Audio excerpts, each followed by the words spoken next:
originate from, and how did you come up with the concepts?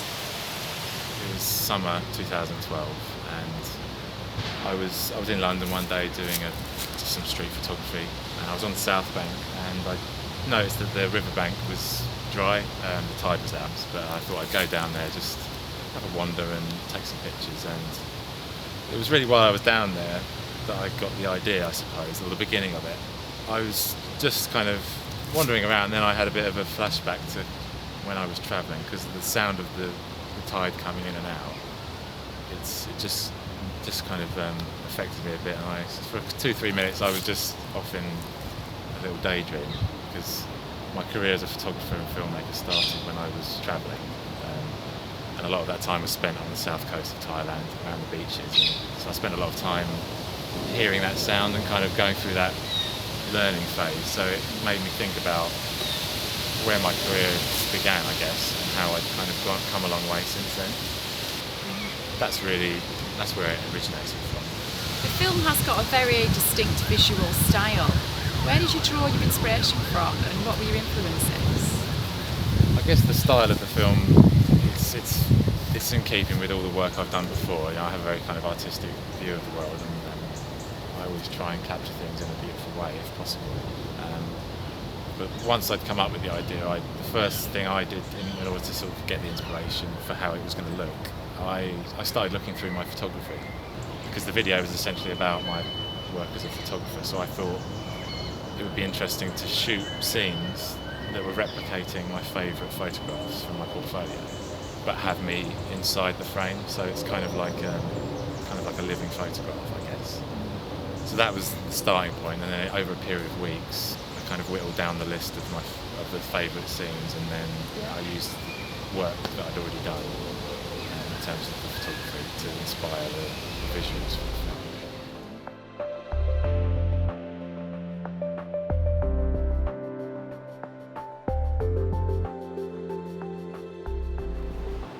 So what were your reasons for making the film? Was it purely for artistic reasons, or was there a business side to the project as well? I guess there was a little bit of both.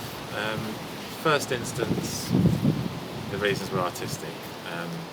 Most of my ideas just come into my head out of nowhere, and I create them because it's just part of me. And this kind of project gives a bit more of an insight into me as an artist, and the way I create things, and the kind of the level of production that I can achieve.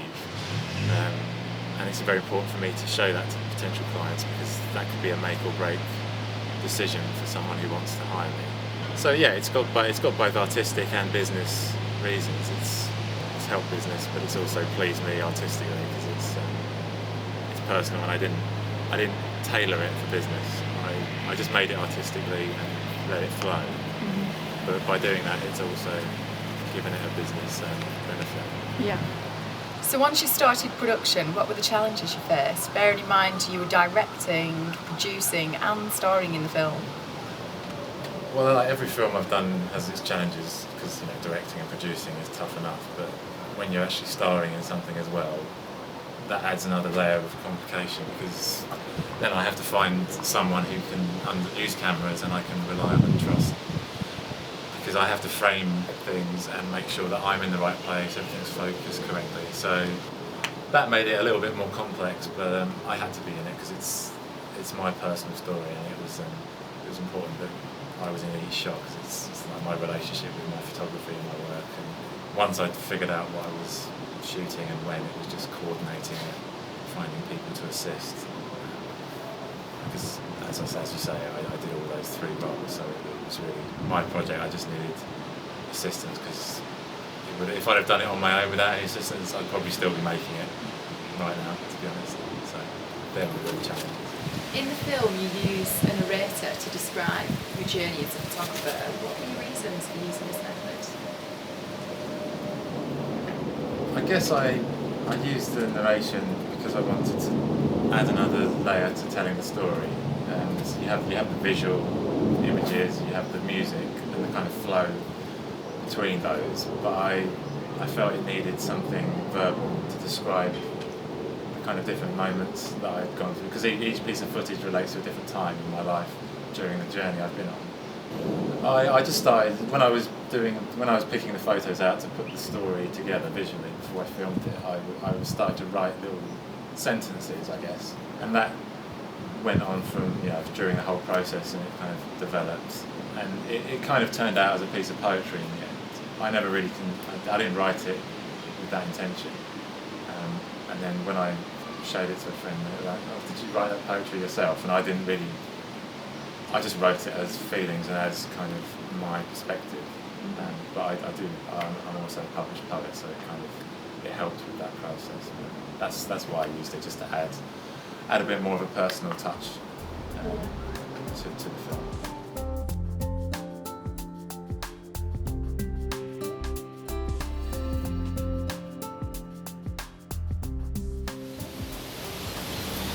So Lewis, once you released the film, how did you find it was received? Well, all the feedback I've had since the release has been really positive.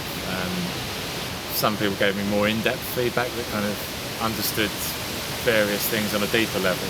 It's not, you can really take from it very many different things, because there's a lot of hidden references in there to certain things and metaphors. But overall, the feedback was pretty good, and it's worked well career-wise, because it's, again, like I said earlier, it's something that I show potential clients with my portfolio, so it adds a bit of a wow factor to me as a product, me as a sort of a company. So yeah, the feedback was fantastic. I couldn't really have expected anything better. So it sounds like it's been a huge success in many ways, but I do have one more question. I've heard you've been working on a new film called Poet 102. Can you tell us a little bit about it and what we can expect from the latest work? Yeah, Poet 102. It's similar in a way to the one we've been talking about today. It's a bit more elaborate and complicated, and hence the reason it's taken me almost a year to produce. Poet 102 is an alias that I use for my production company, but it's also it's kind of the roots of where I became an artist. So it's a narrated piece, and along with it is this kind of artistic, surreal, visual story, and that's what I've been doing for the last year. So it's like a bit like this film, but more